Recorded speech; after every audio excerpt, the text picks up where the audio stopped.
Psalms 145 verse 4 says that one generation shall shout the praises of God and declare His mighty acts to the next. And I'm telling you, over the last 50 years, that's exactly what has been happening here at Mosaic Church. It began in 1970 on a hillside in Indian Mountain, Tennessee, where a group of 16 individuals that included your grandmother and your mother and father moved an old army barracks out onto the hillside and established what was called Victory Tabernacle Assembly of God. Many in the community was like, that church is not going to work, it's not going to succeed, but they had hope and faith. And over the next several years, they dug their heels in and established what has become a really great work. And you were just a kid in those early years of the church. How did the church really impact you when you were coming up? I was born a year later after it was established, but Mom and Dad took us to church every time the doors were open and just instilled who Jesus was and who we were in Him. Yeah. The church just began to just move forward and grow. And we came in 1983 from Middletown, Ohio. We had moved to Indian Mountain, Tennessee. And I seen him and I said, I'm gonna marry this man. You did say that, didn't you? I did. Lord, she was prophesying by faith. Didn't even know it.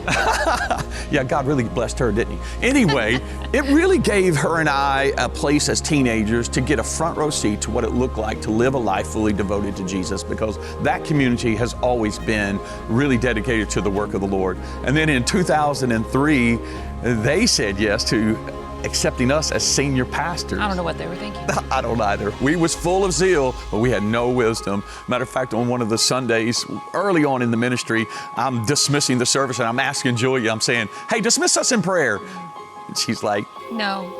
I was too embarrassed. I don't even know what to do or say. Yeah, she waved me off. Can you imagine what that was like? But man, God was so gracious to us. And the church just began to outgrow that 2,500 square foot facility. And we were challenged with the decision of, do we stay living in the sacrifice of the previous generation, or do we build upon it?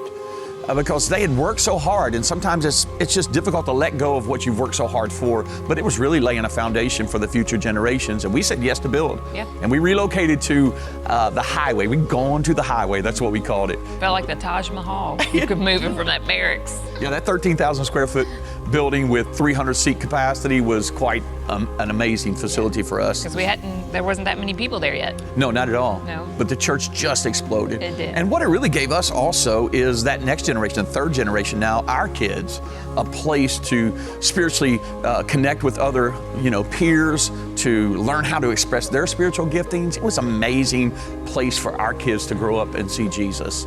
Actually, they were the fourth generation, our kids. Oh, they were the fourth generation. There she goes, yeah. And so, hey, check this out.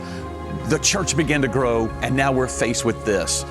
Do we rest in the success, or do we keep saying yes? And we said yes. And in 2010, we started the Clarksville campus out at a storefront on Wilma Rudolph Boulevard. 165 people showed up on that first Sunday, and it wasn't long. We were out of parking space. The church was overflowing. We were doing multi-services, and we said yes to buying the current Clarksville campus property and built a new 14,000 square foot building. Man, over the next 7 years, God just has done some incredible things here at Mosaic Church. We finally were doing 4 services, church running about 900 people, and the challenge was, what do we do? How do we move forward? And the discussion came up that, hey, we're gonna move to Northwest High School auditorium, a full setup and tear down, and build a new sanctuary. The people worked hard.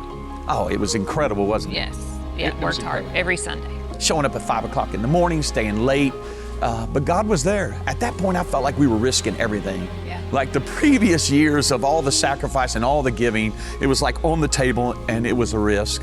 But man, God has moved. And here we are 21 years later in a new place where our grandkids now, 5th generation, is here finding out how to be a fully devoted follower of Jesus. Because we've continued to say yes, generations have been incredibly impacted. I mean, all over this ministry, there are now 3rd and 4th generation families here that are experiencing the goodness of God, that are connecting to community, they're finding opportunities to serve. What a great church we have. But guess what? Just like the previous generation, just like the previous season, we also stand in a moment where we must consider the future.